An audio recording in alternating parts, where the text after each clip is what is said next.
The Andy Pollin Show.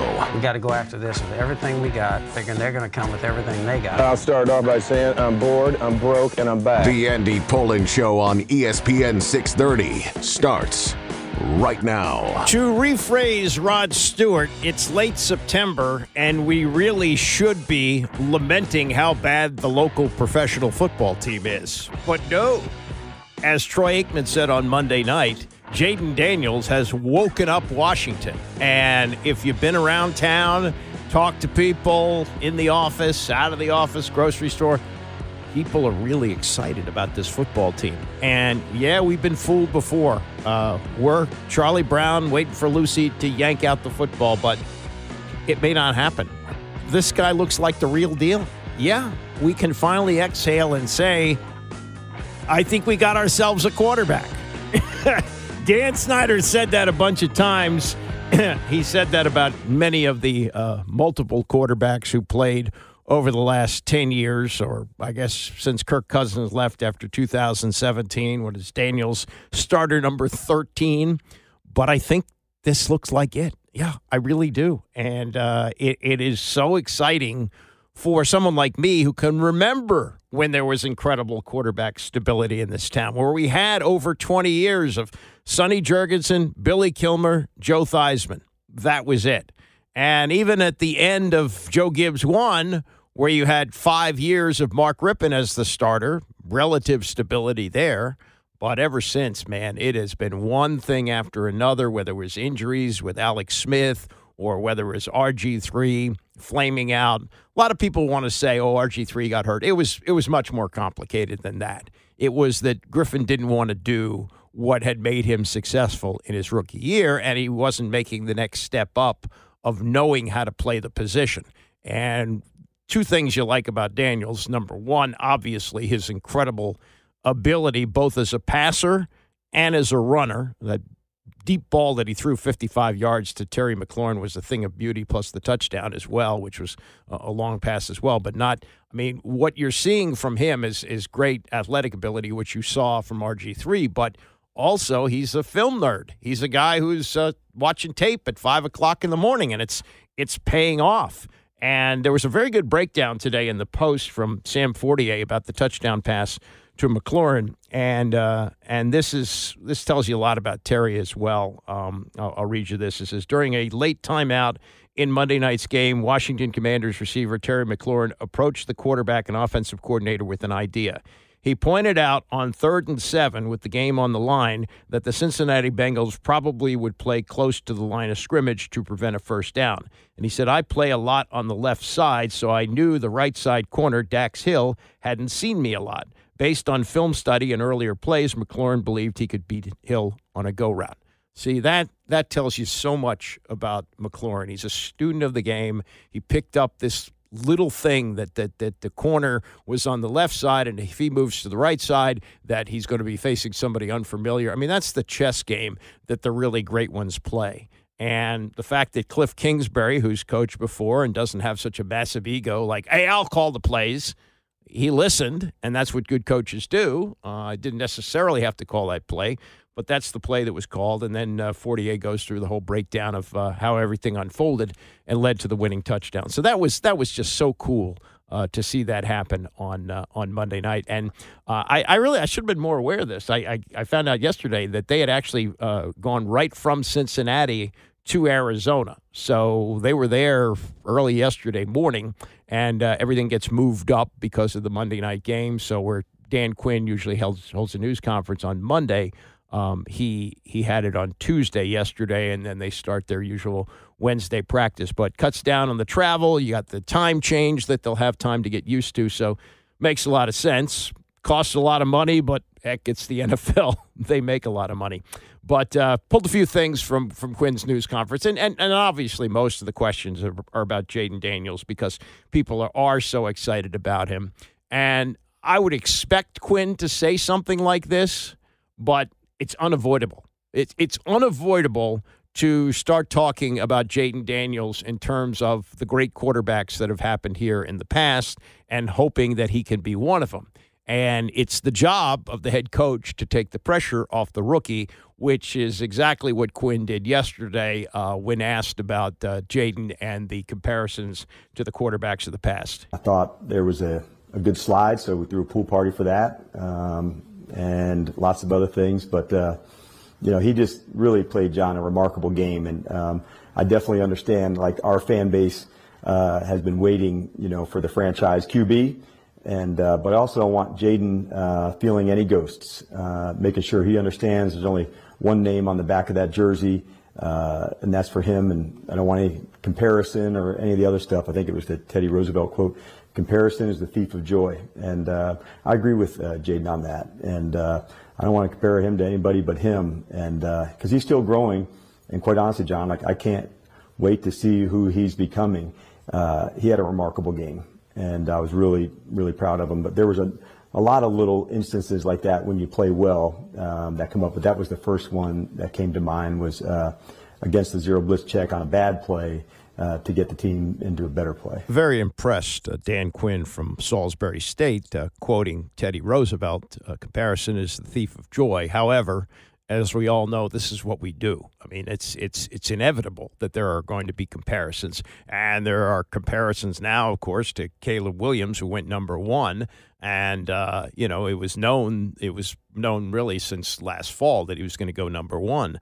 But, boy, if you do the draft again today, I know it's only 3 games, but, if you do it over again, maybe Daniels goes number one. The word poise been thrown around by Quinn a lot with Daniels, obviously. Sounds like he's looking for a new word. I keep using the word poise, and I wish a lot of you on here are a lot smarter than me. You could find a better word than poise, but it's what I keep coming back to, because he's kind of always down for almost anything, John, like in the moment. And I wish you guys could be on the sideline. Sometimes the bigger the challenge for him, the bigger the smile. And he just has that way about him.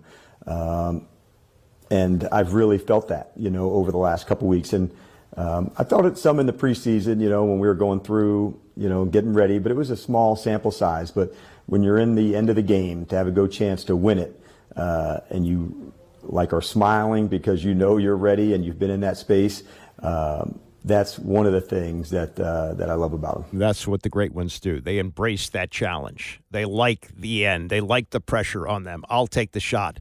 I'll make the pass. I'll make the run. And he's got that. The numbers are just incredible. He's the first player since at least 1950. I guess they don't have stats further back than that on this, to throw for 250 yards and more than one touchdown, while also rushing for a score and completing at least 90% of his passes. His 91.3% completion percentage was the highest ever in a game for a rookie. He also rushed for another 39 yards, has 171 on the season in 3 games. This is impossible to do.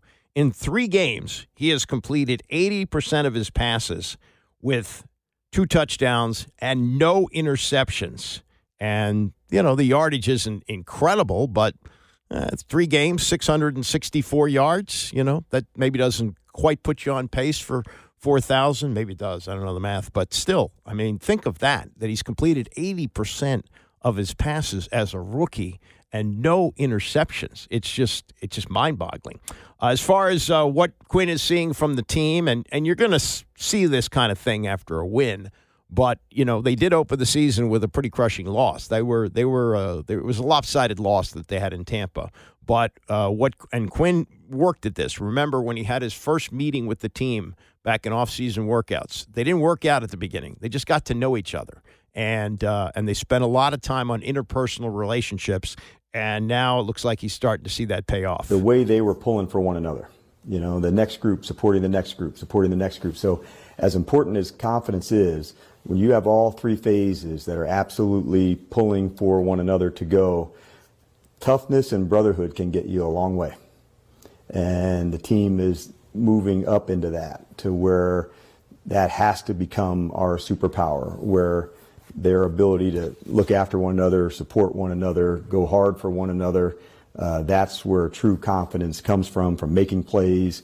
And I loved seeing that on the sideline of guys jumping up. Sometimes you may want more stats, but if you see OZ, nobody could have been more excited for a catch by Noah or a catch by Terry than OZ.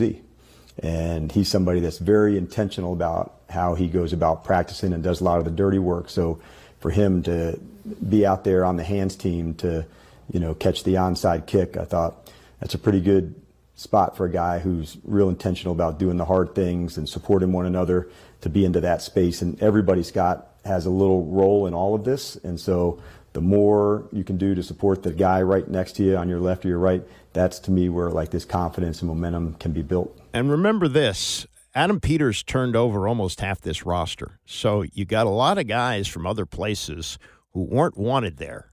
And so the culture that he's trying to build here is, hey, we want you, and we want you to be a part of that.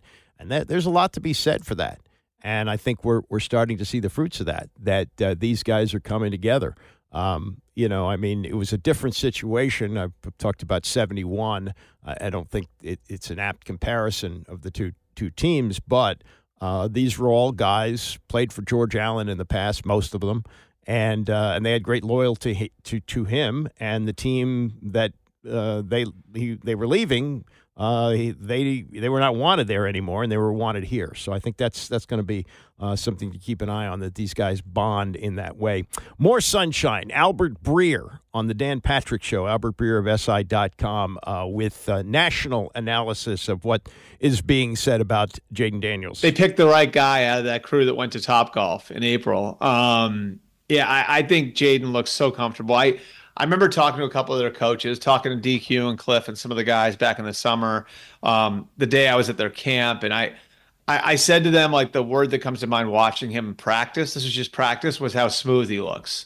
Never looked out of place, right? Like, it just looked like he was doing the right things consistently and getting the ball where it needed to go. And everything looks just so fluid with him. And I think you're seeing that now. And I think this is something we sort of have to remember with, with Caleb. Jayden was in college for 5 years.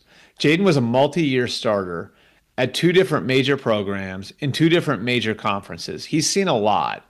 And he just, I think as a result of all of that experience, and we saw this with Brock Purdy, who was another high-volume guy in college, right, is that, like, Jayden Daniels looks like he's prepared to be a professional football player in every single way. And, Caleb's 2 years younger than Jayden and doesn't have the amount of experience that Jayden has. And I think that that's sort of shown. Jayden looks to me like the type of guy who has already got a lot of stuff figured out for a rookie. And I'm almost as impressed with, like, the things he was doing before the big throw to Terry McLaurin down the sideline, like knowing when to pull the ball down and scramble, knowing when to check it down. He looks like he's got incredible command for a rookie. And I think the other thing that sticks out about the Commanders is just how hard they're playing. Like, if you've been watching football as long as you and I have, you can see it. Like, the energy a team plays with, right? When they're really bought in and they really know what they're doing. And when you see it from a first-year coach's team, I think it really means something. And we're seeing that with Dan Quinn's Commanders right now. They still have major holes. I mean, and that's the thing that's most remarkable about this, right?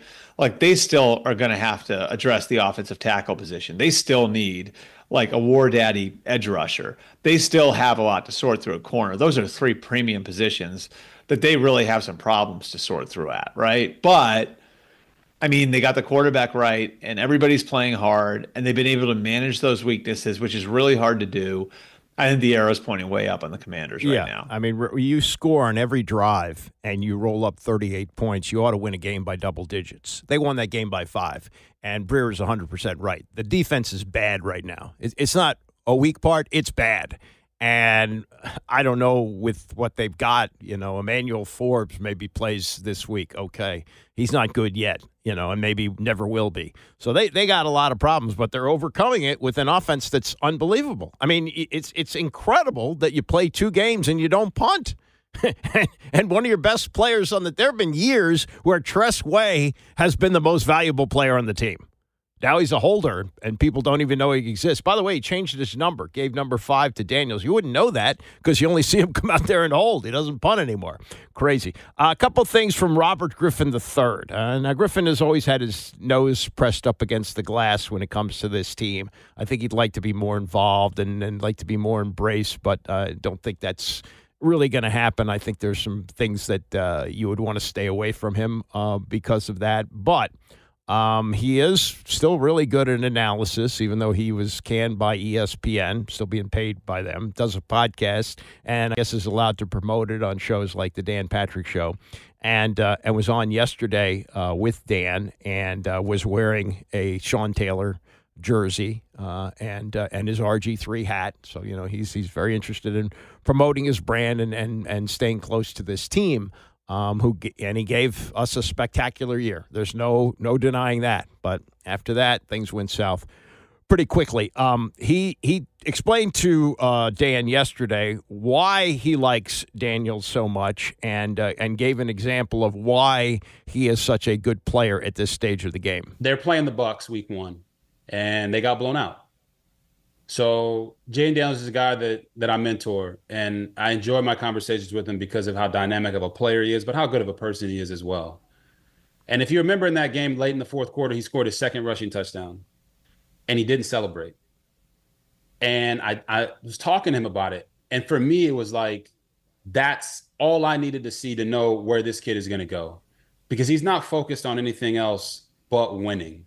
Because winning is the standard. His whole team wanted to celebrate the touchdown run, and he waved them off. Like, this is not what we're about.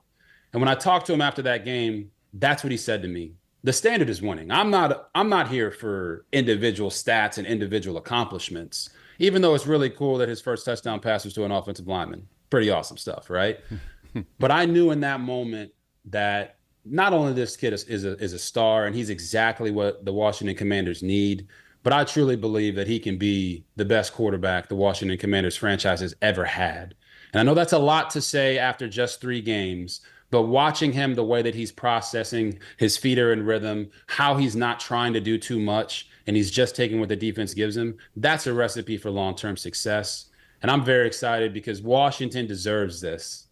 The fan base, the city, they deserve a quarterback like Jayden Daniels, and they've been through a lot over the years. So I'm very excited. That's why I got my Sean Taylor jersey on right now, because this is exactly what the city needed. Yeah. Okay.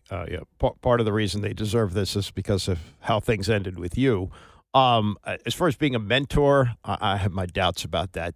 Do they have each other's number? Yes. I'm guessing RG3 called him. He didn't call RG3.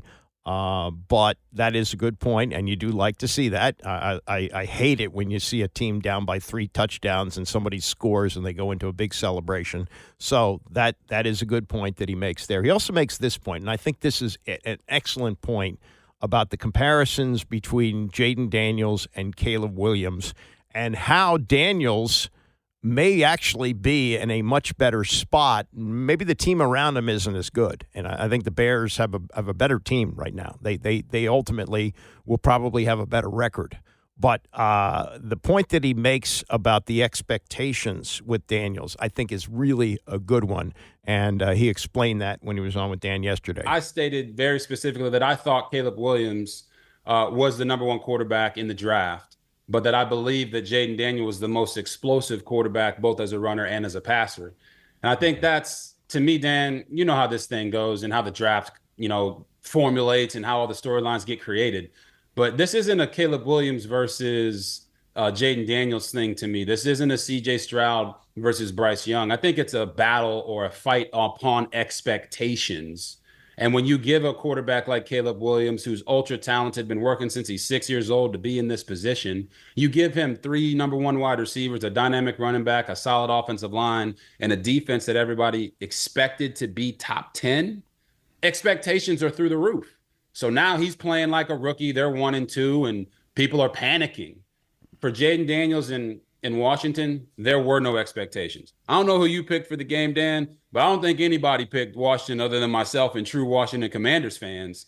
So he has taken an opportunity where there was no expectations, and now he's turned it into an opportunity to lead not just a team, but an entire city. So I think that's where the comparison between him and Caleb Williams kind of goes awry, because they're in 2 totally different situations with totally different expectations. That is a good point. I'd like to see the work where Griffin did predict an outright win for Washington on Sunday. They were 7.5-point underdogs in this game. I could see taking the points, but an outright win, he said, only me and the fans. I think you'd have to be a fan with blinders to pick them to win. You know, that game set up so poorly for them because Cincinnati's playing at home. They're 0-2. It's Monday Night Football. You got a young quarterback going into a tough environment. Washington, in the first two games, they didn't look good in the opener against Tampa, and they couldn't get in the end zone because they were so self-destructive against the Giants and probably would have lost that game if the Giants had a healthy kicker. So, you know, to beat your chest and say, oh, I knew they were going to – well, no, you didn't. I don't think you did. But the point he makes, though, about the lack of expectations for Jayden versus Caleb Williams, that's true. That is absolutely 100% true. And anytime you got a guy who's 2 to number 1, and Caleb Williams has been on the radar for 3 years, whereas really just been a year for Jayden Daniels. Going into his senior year, he was going to be like a third-round pick. So – you know, everybody knew from this time he entered Oklahoma that Caleb Williams was going to be a first-round pick and maybe the number 1 pick of the draft. And he'd been on the radar for a long time. He was a starter as a freshman at Gonzaga. That's high-level high school football, and he was starting as a freshman. So it is a little bit different, the expectations, and a good point there by RG3. All right, coming up, yes, there was, in fact, some bulletin board material, and it was noticed by what Cam Taylor-Britt said, and we'll get to that and the reaction from Zach Ertz as he talked on the podcast that Kay Adams does. We'll get to that and more. Plus, who should get the football? The tackle who caught the touchdown or the quarterback who threw the first touchdown pass of his career? Jeff Saturday has an answer for that. We'll get to that and more. It's the Andy Pollin Show, ESPN 630. The Andy Pollin Show on ESPN 630, the sports capital. Orioles preview coming up in an hour. They clinched a playoff spot last night by beating the Yankees, and Kevin Brown will join us to talk about it, the TV voice of the team, who also had the duty of locker room interviews last night as the champagne was flowing. And, you know, here's how I feel about the champagne. It should be for the World Series. You're going to have 4 more rounds of this if they go all the way and win the World Series. You know, that seems excessive. And that's the way I felt even when the Nats – I'm a Nats fan, and when the Nats were winning in 2019. But I guess, you know, it is a long grind of a season, and it is a – big accomplishment when you reach the top and get into the playoffs. Now, they're not the same team record-wise that they were last year, but it's a crapshoot once you get into the playoffs. You know, I've heard people like Jeff Passan, who cover the game, say this is a year where any one of the 12 that gets in can win the World Series, even though you've got the Yankees and the Dodgers, who look like the 2 best teams in baseball, and it'd be really cool if they met in the World Series. You don't know what happens in the randomness of the playoffs and how things play out. Because, you know, you have series where the worst team beats the best team in a series, and that can happen during the playoffs as well. So I'll talk to Kevin about that coming up at 10:30. Meantime, you remember last week when one of the safeties for Cincinnati described the offense that Jayden Daniels has as a nice college offense. And that nice college offense hung 38 points on his rear end on Monday night. Now, to his credit, I'll give him credit for this. This is how Cam Taylor handled Cam Taylor-Britt. Yeah, Cam Taylor-Britt, 3 names. This is how he handled the post-game follow-up on that. Do you regret what you said, and can you talk us through what happened from a defensive standpoint tonight? No, ma'am, I do not regret it. And I didn't mean anything malicious out of the comment. It was just made bigger than what it was. Yes, I can eat my words, most definitely. We did take a L today. But as a team, it was sort of caught us off very quick throws. He's very athletic in his stem plays. And that's how the game went, man. They stuck to their plan, and, yeah, that's how it went. Okay, so he said he would eat his words, so you can't beat him up too much for that. But I kind of thought in this day and age with social media, they used to call these things bulletin board material. Like you would, like if somebody said something, it would be printed in the paper, and the coaching staff would make 53 copies of it and tape it up in every locker. Well, they don't have to do that anymore with social media. So I didn't think it was as big a deal, and probably isn't. But Zach Ertz was on a podcast yesterday, the Kay Adams podcast, and he said, yeah, the comment was a thing. Yeah, we definitely heard it. I can't sit here and say, oh, we didn't hear it. It was never mentioned. We did hear it. It was mentioned and it was addressed. And I think everyone was fired up to kind of go out there and show really the whole country what we could do as an offense. And it didn't hurt that we were able to have a really, really good game on offense. And it's not bad for a college offense when you don't punt over the past 2 games. So overall, we did hear it. I think in his defense, it was probably made a little bigger than he meant it. I don't think, based on his post-game interview, I should say. But at the same time, you don't want to give anyone a little bit of extra added motivation in this. Yeah, that's a good line, too, about college offense not having to punt for 2 games. And realistically, the difference between the college offense and the pro offense, it's a lot less than it used to be. And probably it started in large part with Robert Griffin, where the coaching staff, Mike Shanahan's staff, which is now sprinkled throughout the league and having various degrees of success, including a coach that has been to 2 Super Bowls. But, that offense, nice college offense, well, the nice college offense can be tweaked a little bit for the NFL and have this kind of success. I mean, there's still things that you have to do differently in a pro offense, but it's working, right? So don't knock it. And I think a lesson was learned there by Cam Taylor-Britt, and probably won't be. And his coach lit him up a little bit for it too. He says, "This is what we do. You know, this is not how we handle things." More from Zach Ertz with Kay Adams, and of course the questions of how great is Jayden Daniels? He's been phenomenal from the moment we've started in the offseason of just being able to play on time. I think that's the thing that's been most impressive about him, is his anticipation and ability to just play from the pocket. You know, everyone sees the gifts he had when he takes off and run, but his ability to play from the pocket, he truly is a passer first, and he's a really, really damn good passer at that. And so it's awesome to play with a guy like that wants to be able to sit in the pocket, get his guys the ball, and he did that over and over last night. I mean, he sees the bracket. He sees the trouble. But you're still the guy that he is looking for in that moment. What's behind that? I think it's just the chemistry we've developed all offseason. We talk a lot about how he wants me to run routes. You know, I have an opinion. I've done things a certain way, but it really doesn't matter how I want to run a route. I got to be on his timing. I got to be able to play and have him see it the same way I do. So we're constantly talking about routes, how to do it against this coverage, that coverage. And so it's really just the time on task that we've had from the moment we started after he was drafted at OTAs and during training camp. And so none of the stuff you saw yesterday, whether it was Terry, myself, the run game, none of that was any different than what we've seen all offseason with Jayden. And he's so poised, he's so calm, and he is a dog when he gets going. And so he's so fun to play with. You've played with Michael Vick. You have played with MVP candidates, Wentz, Nick Foles on the Super Bowl run, Kyler Murray. You've seen everyone at the quarterback position. What makes Jayden stand out? Yeah, Jayden is a very, very special player. Obviously, the talent jumps out at you when you watch him. But I think the thing about him, and probably the guy that had this the most that I played with was Andrew Luck in college, was that he almost has this like gravitational pull to him. He's not bigger than the team. He's not bigger than the offense. He's just one of the guys, and guys gravitate towards that and want to play for him.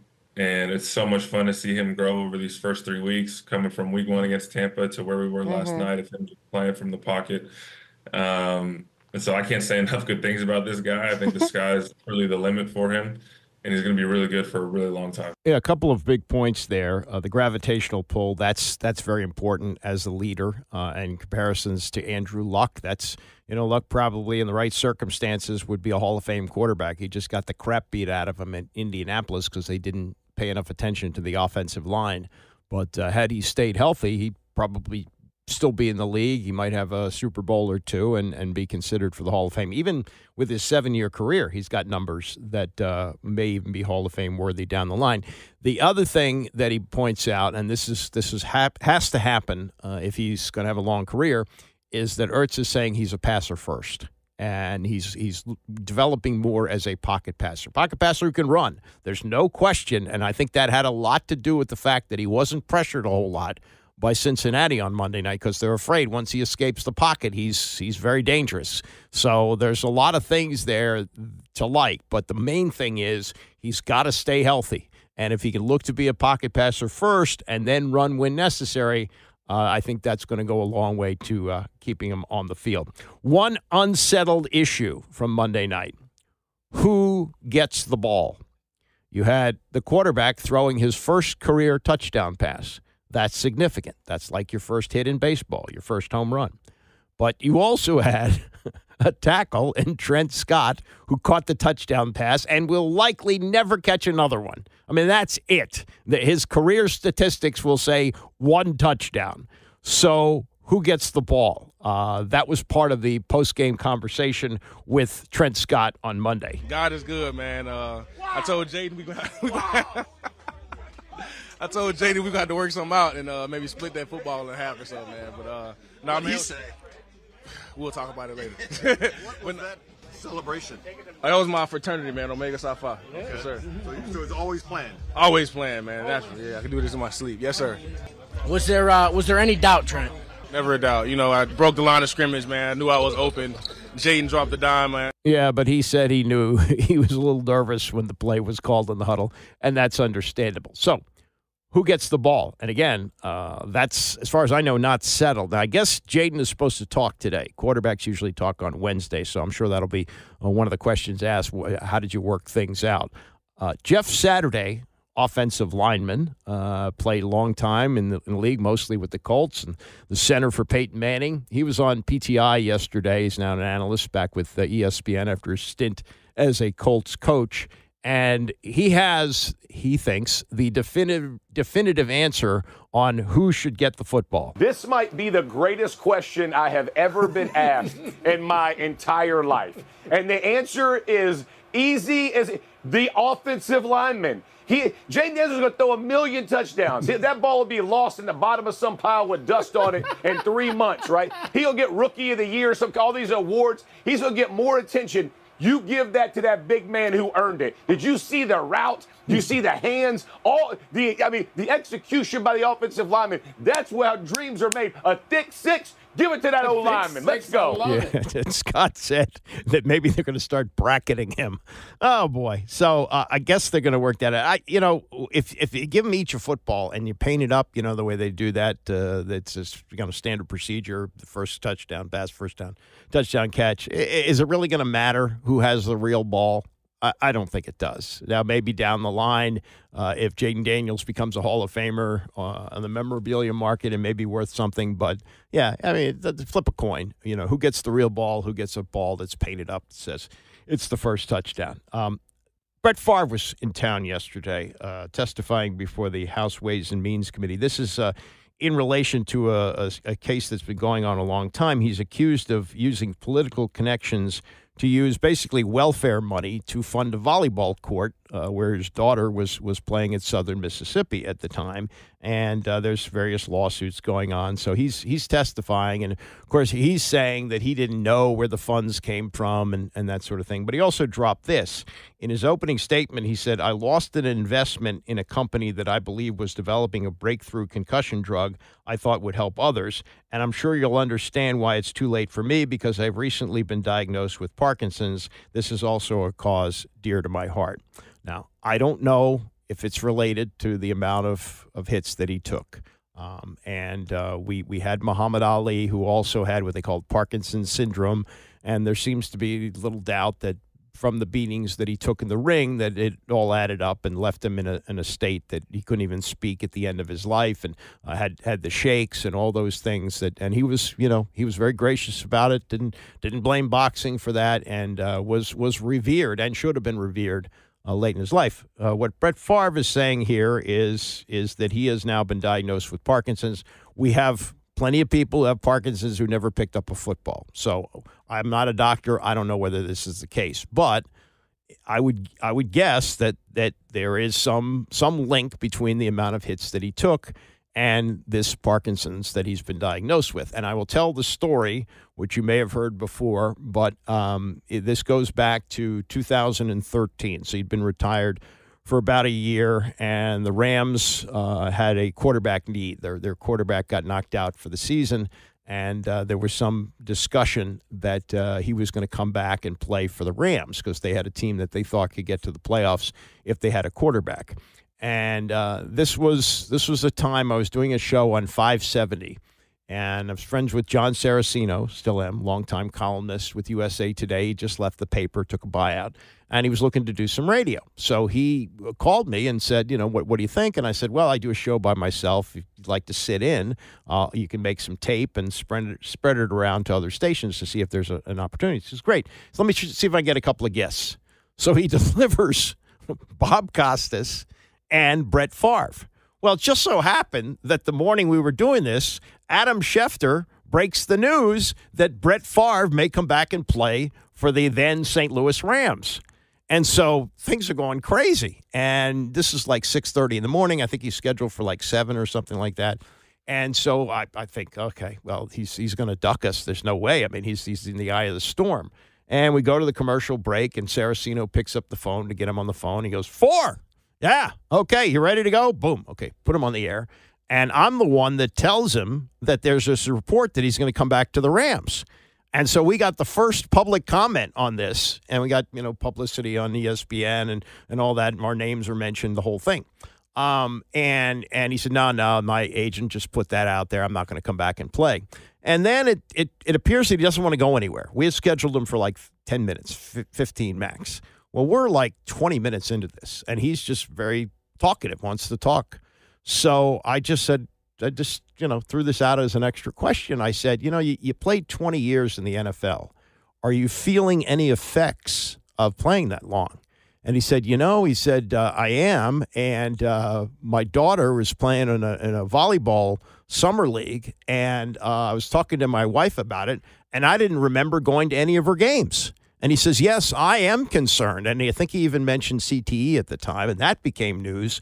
They then sent, a couple days later, they sent Matt Lauer down to Mississippi to interview him about that. That became an enormous story. Well, we're talking 11 years ago, and he was just out of the game at that point, still close enough to the game where he was being considered to come back and play again. And so here we are 11 years later. Now he's been diagnosed with Parkinson's disease, and it just is another thing that goes with the NFL and the way the game is played and whatever they want to do to try and make it safer. And they put those, what look like, seat covers on top of their heads now with those extra padding. I don't think that's really going to help that much. And why is Austin Eckler not going to play this week? Austin Eckler has a concussion. And I think these things are unavoidable. I really do. And whatever they want to say about making the game safer, and the contrast now when you watch college football on Saturday and you see what a real kickoff looks like, and then this cockamamie mess that they have on Sundays with the NFL, it's just really window dressing. It's just to make it seem like the game is safer. And there really, I don't think, is a way to avoid this and still play the game of tackle football. I mean, Mike Ditka some years ago suggested they take the face masks off. It's crazy, but who thought that the kickoff would look like this in 2024? So, not to get too far afield here, but I just look at Brett Favre here and I wonder, okay, here's still a high profile guy, Hall of Fame player. People are interested in him. For every Brett Favre, how many guys who played, and you don't even have to play that many years. We've heard of CTE showing up in guys who played less than 4 years of college football. Even some high school players it's shown up with. So, where does this go? And as time goes on, yes, there's going to be more and more of this, I think. And we looked at people who had things like Parkinson's and didn't necessarily make the connection. And again, I'm not sure that that's the Parkinson's is the result, but you got to think, bashing your head for 20 years in the NFL, all the hits he took, especially at a time when they didn't protect the quarterback the way they do now, does it add up? So, what Brett Favre may have done here with the welfare thing is inexcusable and disgusting. But you also have to look at this as well as a symptom of what goes on with football and the fact that someone as high profile as he is, one of the great quarterbacks of all time, saying he's suffering from Parkinson's. It's another reason that we have the guilty pleasure of the NFL. But it is, as I understand, a guilty pleasure. Coming up in the next hour, much more on the Jayden Daniels post-game celebration party. Tony and Mike weighing in on PTI. We'll also do Orioles preview. We'll be joined by the TV voice of the team, Kevin Brown, and much more as we continue. It's the Andy Pollin Show, ESPN 630. One more. There we go. All right, you know what it's like in town. Drop that a little bit, Isaac. You know what it's like here. What's it like across the country as the coronation of Jayden Daniels continues? Yeah, it's a little early for that. He's played 3 games in the NFL, and, a lot can happen. Hopefully he stays healthy. He may, at some point, hit a slump. It's bound to happen. This is this tough league. All players go through this. There's going to be some growing pains as coaches get more and more tape on him. They will be able to find out things that are his weaknesses and be able to exploit them. But right now, it's not just a local celebration that's going on. It's a national celebration. Tony Kornheiser and Mike Wilbon both made their careers here. Tony still lives here full-time, Wilbon part-time. And actually, yesterday, they were in the studio together, which doesn't happen very often. Even when Wilbon's in town, Tony's at his house in D.C., so to have them together in studio is kind of a rare thing. But Wilbon, as you know, is a diehard Bears fan, loves the Bears, and grew up rooting for the Bears and has been begging for a quarterback all his life. He's the same age I am. And hopefully they finally have one in Caleb Williams. But as Wilbon was quick to admit yesterday on PTI, they got one here, and here's how good he thinks he is. I want you to listen to me because I don't care about any of the numbers. The kid threw a perfect game. Yeah. He threw a perfecto. The 2 incompletions, one was a miscommunication. I don't remember the other. He threw a perfect game. He's a rookie. We've seen the other rookies struggle. Even if they get a little bit better, Caleb Williams, Bo Nix, they struggle because they're rookies, and so had Jayden Daniels. He didn't struggle last night. He took Cincinnati apart. Every throw, short throws, intermediate throws, and God knows the most beautiful deep balls. Those are like Terry Bradshaw or Darryl LaMonica, the deep balls that were caught for touchdown passes. It was a perfect game. I don't want to try to project yet. I get it's week 3. Other things can happen. Defenses will study him. They'll figure out how to take away something. He better learn how to slide more than once in a game, or he's going to wind up with the same fate of Robert Griffin, who, as we know, got popped around for Washington. But that was perfect last night. It was. All right, so I have the same prejudice you do because I live in Washington, D.C. And for the better part of 2 decades, I've watched a team that stinks. Yeah. Aside from the 13 games that Robert Griffin had as a rookie, and that gave us some hope. There was no hope, and then he got hurt, and there was no hope. Captain Kirk? No, hope. No hope.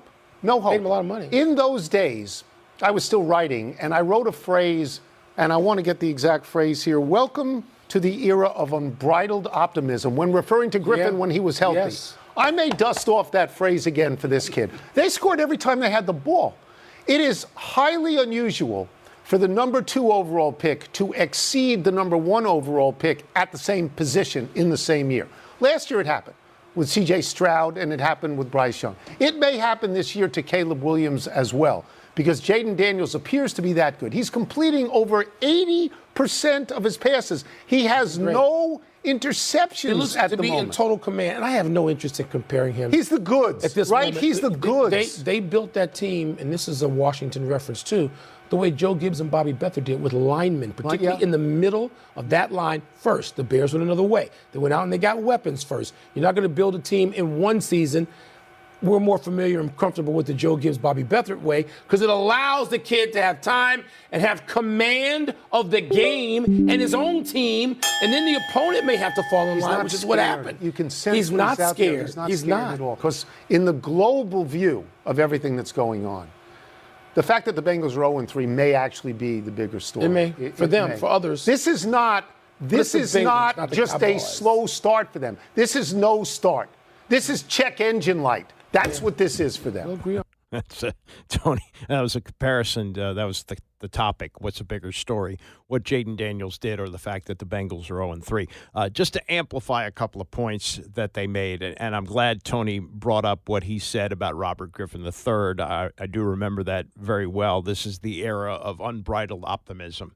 And unfortunately, it didn't last. There was optimism for a year. Hopefully, it lasts longer than that. The numbers a great phrase. I wish I would have used that yesterday. What Wilbon said, perfect game. It was damn close. Again, the numbers on that. First player since at least 1950 to throw for 250 yards and more than one touchdown, while also rushing for a score and completing at least 90% of his passes. His 91.3% completion percentage was the highest ever for a rookie in a game. He rushed for another 39, has 171 on the season, and is completing. This is impossible to do in the NFL. He's completing 80% of his passes.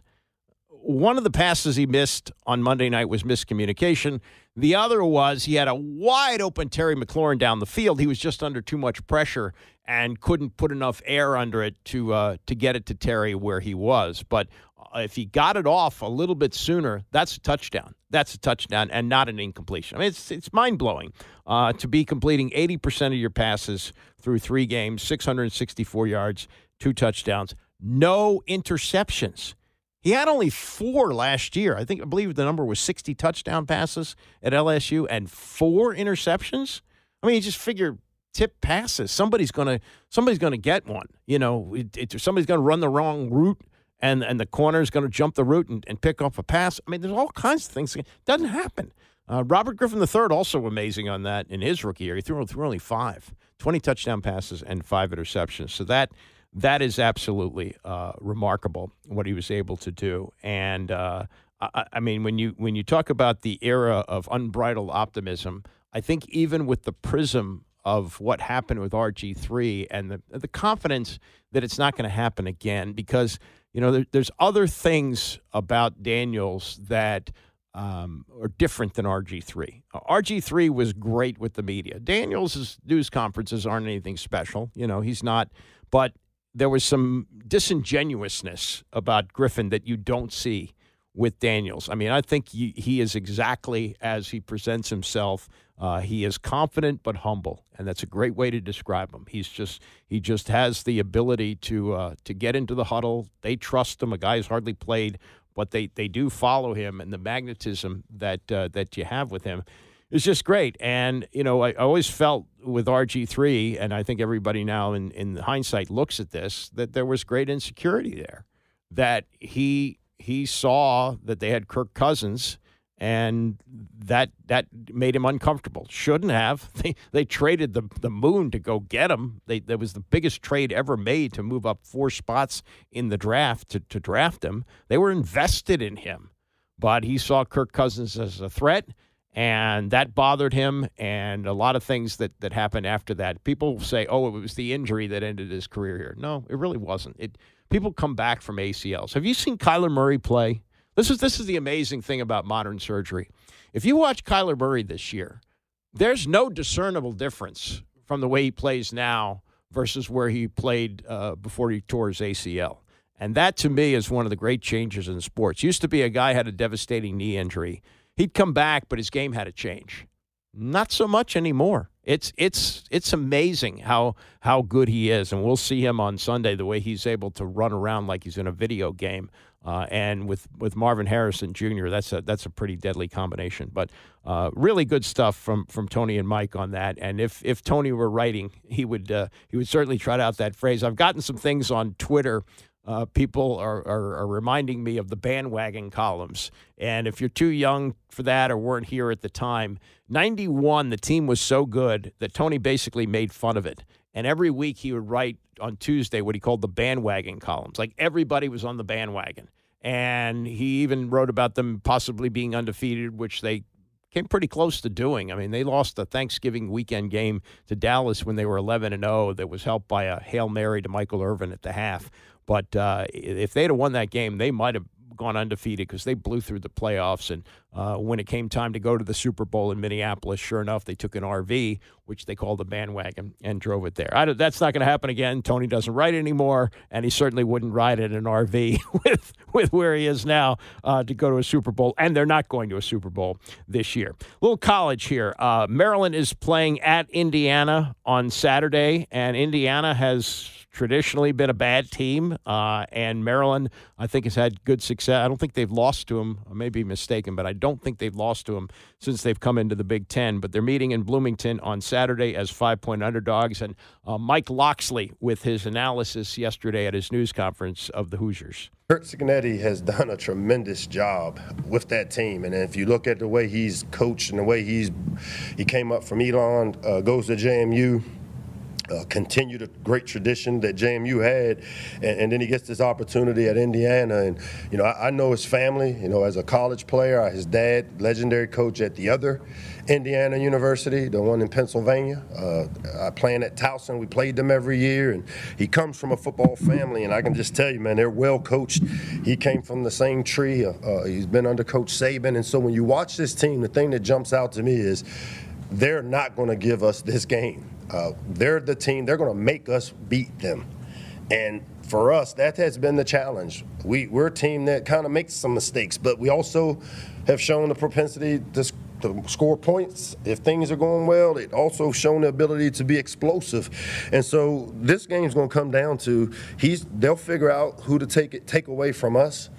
And our complementary players on offense, somebody's going to have to step up and play big for us in this game. If you think that Ty Felton, they're not going to try to do things to take Ty Felton out of the game, that's where I know the family he comes from as a coach, they're not going to let our best players win, and if they're going to try not. And that's the chess match where we've got to continue to find a way to keep Ty involved, keep Caden involved. But I think some of these complementary players that maybe haven't had as big a roles, the Dylan Wades, the Octavian Smiths, the Kobe McDonalds, these are the types of games, because you think 2 years ago when we went there, a guy named Billy Edwards, who's our starting quarterback now, came in and brought us from behind to win. These games have always been tough against Indiana, and I can tell you that Coach Signetti, his staff, I think they've got 5 starters on defense that transferred with them from JMU. They've got 3 on offense that are playing well. They've got the former MAC Player of the Year in their quarterback. Really, really talented roster, and the way I see it, as I kind of look at it as being kind of executive producing this game, is this is almost like a combination of the 3 teams, the Michigan State, Virginia, and Villanova that we just played. And it's like combining all 3 of those teams. And so we got a big challenge on our hands, and it's on the road. And so we'll find out a lot about ourselves. I think flexibility is a big deal for us this week. As you go further into the season, people scout you. They try to get tendencies on you. I think it's going to be really important. And this is maybe where the youth of what we have on our team, the inexperience at O-line and corner, and we replaced a lot of starters. This is where I think that inexperience may benefit us, because the flexibility we have is that we do have some pieces to the puzzle that people don't know about yet. Yeah, and he sounds like he's pretty convinced they're going to take Ty Felton away from him. Now, if you're not familiar with Ty Felton, he's an oddity in college football these days. He's the star receiver on the team that is on his first school, and he's in his 4th year. Every time you watch college football, every time somebody makes a play, oh yeah, he started his career at Kansas. He's a guy who was at an FCS school and he's moved up. That's the way college football works. Here's a guy who came into Maryland. He's local and was not a star first couple of years, worked his way up, became better last year, and he's about to pass last year's numbers this year. In the 4 games that he's played, he's got 41 catches for 604 yards and 5 touchdowns. Those are spectacular numbers, and if you watched him play, he's terrific. He's a terrific player, and Loxley can't say enough good things about him. Ty Felton is one of my favorite players, man, and he's one of my favorite players because of seeing the way he has developed in our program. It's a reflection that what we talk about being a growth mindset, a developmental program, Ty embodies. 2 years ago, I was doing some research for this. A couple years ago, Ty Felton it was written about how the ball hit off his face mask against Michigan, I think, in one of our papers. Talked about, a year ago, I think we wrote about how he dropped a big play against Northwestern that maybe could have helped us win the game. And now everybody's like, Ty Felton is the best thing since sliced bread. And you know what? He is. And I don't say his pass to take away from what he's doing. But what I'm saying is Ty Felton has developed in our program. And if some people give us the ability to develop these players, you won't be as surprised about what Ty Felton does. Because nobody in our building is surprised. Because if you got to know him, if you see what I get to see every single day, this kid and Leon Houghton caught tennis balls off the tennis ball machine from 11 to 1 every night during the summer and all last season. And so, you know what? Ty is a byproduct of his work ethic, his effort that he puts in, and what this program kind of tries to do, develop people. Once upon a time, that's how it used to work in college football, that a guy would come in as a freshman and would develop over a period of time, and by the time he got to be a junior or senior, he would be a star. Doesn't seem to work that way anymore. If you're not playing as a freshman, a lot of guys leave. Go someplace else where I get to play a lot. And then they'll feature me. And by the time he gets to be a senior, sometimes he's played at 3 different schools. And the transfer portal has done that, which leads me to this and leads me to something that I think is they've got to find a way to get things under control in college football. Here's the latest. UNLV is off to a really good start. Now, UNLV is not Michigan. It's not Alabama. It's not Texas. Not anywhere near on that radar. But they're having a good season. They're 3-0. And their starting quarterback is Matthew Sluka, who was a 4-year starter at an FCS school, Holy Cross, where he had a great career. And that's a perk that's now available in college football that you get now with the COVID. I guess he's one of the last ones left from the COVID situation. But he's got an extra year of eligibility, even though he's played 4. And because of the transfer portal, didn't have to sit out a year. And goes right to UNLV, where he is everything they would hope that he would be. He's 21 of 48, 318 yards, 6 touchdowns, only 1 interception for a team that is 3-0 this year. He's also a runner. He's run for 286 yards and a touchdown. In FCS, when he's playing at Holy Cross, he set a record with 330 yards in a loss to Lafayette in 2023. So he's a dual-threat guy, and with a team that's undefeated, you say, wow, that's working out great. Well, guess what? He's announced that he's going to take a redshirt year. He's not hurt.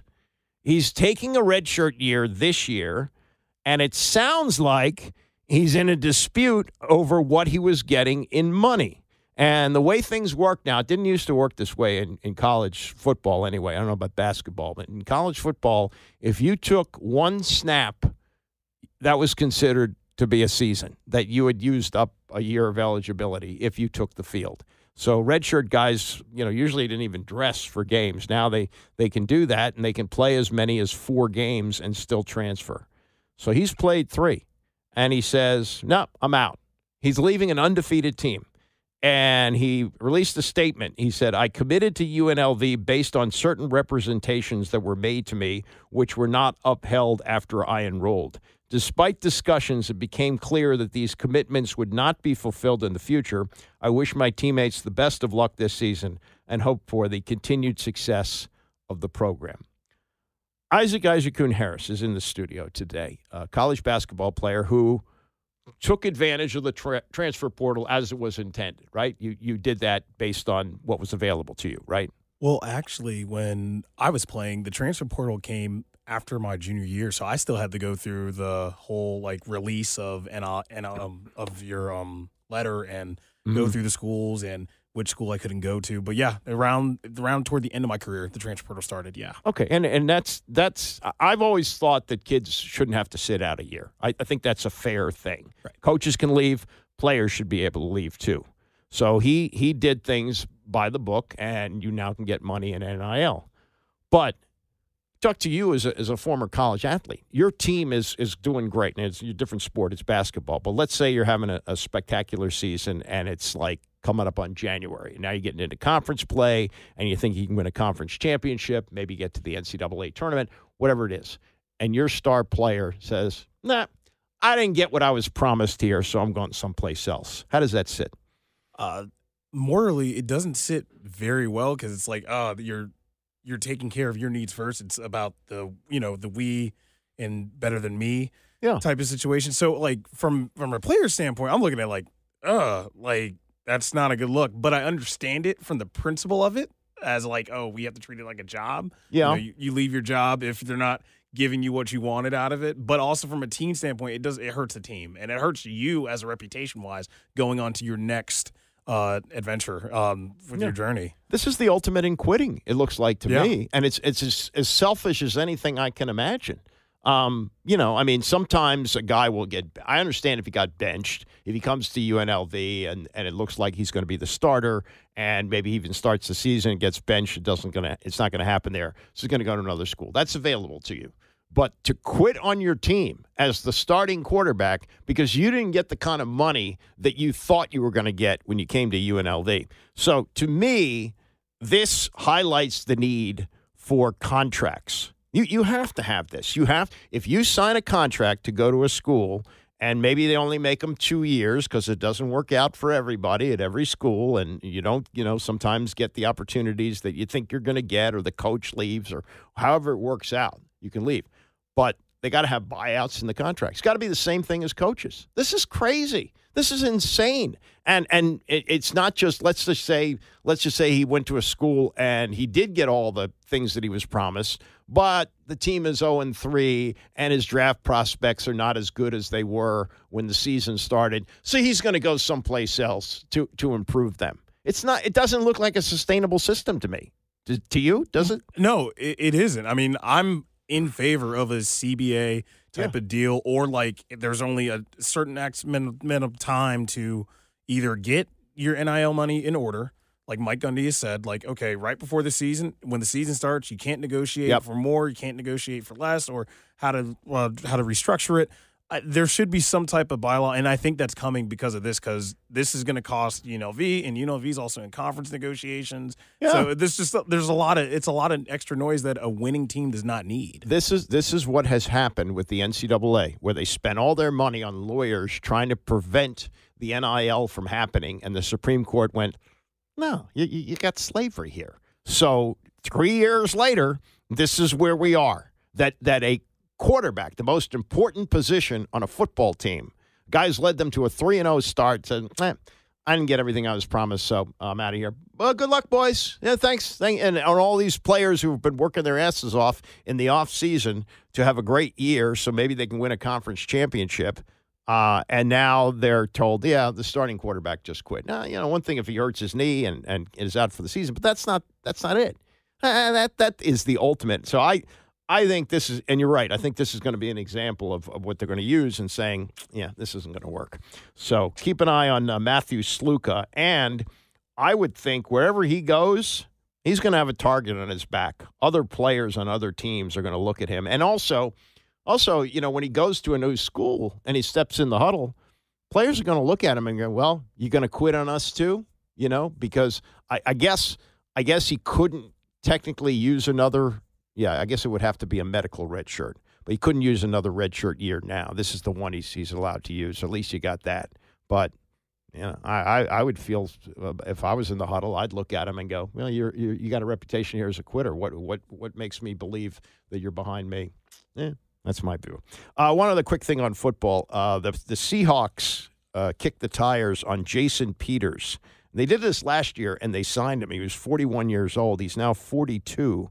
He's 43 now. Is he 43 or 42? Whatever he is. He came into the league as an undrafted free agent out of Arkansas in 2004. Great lineman for the Eagles, All-Pro 6 times, named to the Pro Bowl 9 times throughout his career. So he's probably a Hall of Famer. And he came in to talk to the Seahawks. Now they have a different coaching staff. Pete Carroll's no longer there. And Mike McDonald is now the head coach, and Scott Huff is the offensive line coach. Last year they had Andy Dickerson. But John Schneider is the GM, so they might bring him in. 42 is, that's what he is. 42 is not the oldest. He'll be the oldest player in the league if he signs, older than Aaron Rodgers. But you may remember this. Joe Gibbs brought back Ray Brown the second time around.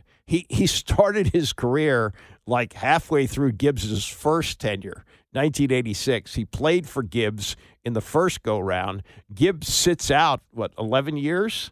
He comes back, and he's even coached for a couple of years, and he brings in Ray Brown. And Ray Brown, I'll tell you something, Ray Brown was a big factor in them making the playoffs in his last year. His last year was 2006, which was Gibbs 2007, I guess was his last year.